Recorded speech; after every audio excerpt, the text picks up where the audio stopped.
السلام علیکم۔ ایک عورت کی سچی کہانی۔ کبھی صبر کا دامن مت چھوڑنا۔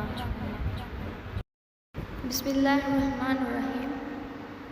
ایک عورت کو اللہ ہر بار اولاد نرینہ سے نوازتا، مگر چند ماہ بعد وہ بچہ فوت ہو جاتا، لیکن وہ عورت ہر بار صبر کرتی اور اللہ کی حکمت سے راضی رہتی تھی، مگر اس کے صبر کا امتحان طویل ہوتا گیا اور اسی طرح ایک کے بعد ایک اس عورت کے 20 بچے فوت ہوئے۔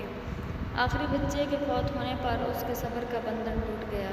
وہ آدھی رات کو زندہ لاش کی طرح اٹھی اور اپنے خالق حقیقی کے سامنے سر سجدے میں رکھ کر خوب روئی اور اپنا غم بیان کرتے ہوئے کہا: اے کون و مکان کے مالک، تیری اس گنہگار بندی سے کیا تقصیر ہوئی کہ ہر سال میں 9 مہینے خونِ جگر دے کر اس بچے کی تکلیف اٹھاتی ہوں، اور جب امید کا وہ درخت پھل لاتا ہے تو صرف چند ماہ اس کی بہار دیکھنا نصیب ہوتا ہے۔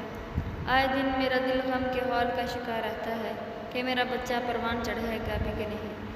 اے دکھی دلوں کے بیچ جاننے والے، مجھے بے نوا پر اپنا لطف و کرم فرما دے۔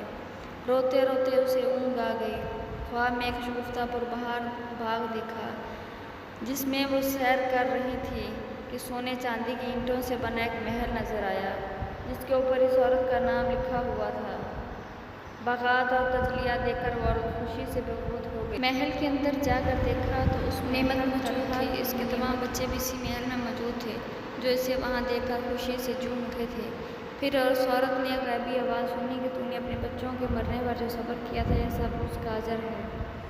خوشی کی اس لہر میں اس کی آنکھ کھل گئی۔ جب وہ خواب سے بیدار ہوئی تو اس کا سارا مال جاتا رہا اور اس کی بھیگی ہوئی آنکھوں سے عرض کیا: یا الہی، اگر تو اس سے بھی زیادہ میرا خون بہا دے تو میں راضی ہوں۔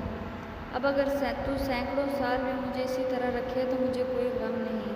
یہ انعامات تو میرے صبر سے کہیں زیادہ ہیں۔